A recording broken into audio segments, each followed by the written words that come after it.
हजूर, आपके अपने शहद के मक्खियों के छत हैं और आपका सबसे पसंदीदा शहद कौन सा है? छत्ता, सॉरी, मक्खियों का छत्ता होता है। मक्खियों का छत्ता हमारे पास इस्लामाबाद में था और काफ़ी उसका शहद निकला करता था, फिर आस्ता आस्ता उजाड़ हो गया। बाकी शहद की मक्खियाँ काटती बहुत हैं लोगों को, पता है आपको?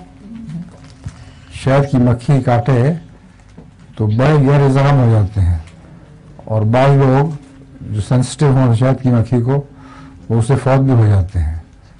तो उसका इलाज मेरे पास होम्योपैथिक था, वो नेक्टेमोर वो दिया करता था, उससे मक्खी और भून के कांटे का हल था, वो ठीक हो जाता था इंसान।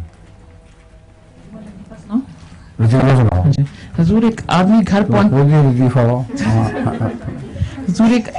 पहुंच रहा था, उसका फोन बज रहा था, तो घर पहुंचा तो फोन उठाया तो उधर से उसका डॉक्टर बोला, कहता शुक्र है तुम मिल गए हो।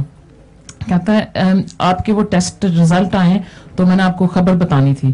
कहता है अच्छा। कहते बात ये कि दो खबर है, एक अच्छी खबर है और एक बुरी खबर है। कहते अच्छा कौन सा पहले बताऊं? कहता है तुम सबसे पहले अच्छी खबर सुना दो। कहता है अच्छा, रिजल्ट के हिसाब से तुम्हारे पास सिर्फ 24 घंटे जिंदा रहने के लिए। कहता हाँ, तो समल होने की अच्छी खबर है। हाँ जी, ये अच्छी खबर। हाँ। तो समल के ना, कहता कि अच्छा अगर ये अच्छी खबर है तो बुरी खबर क्या थी? कहता बात ये कि मैं आपको कल से राब्ता करने की कोशिश कर रहा हूँ। अब तक खत्म, 24 घंटे खत्म हो गए हैं। अच्छा है। आपने पिछली दफा भी सुनाया था एक बड़ा अच्छा है आइंदा के मुतालिक।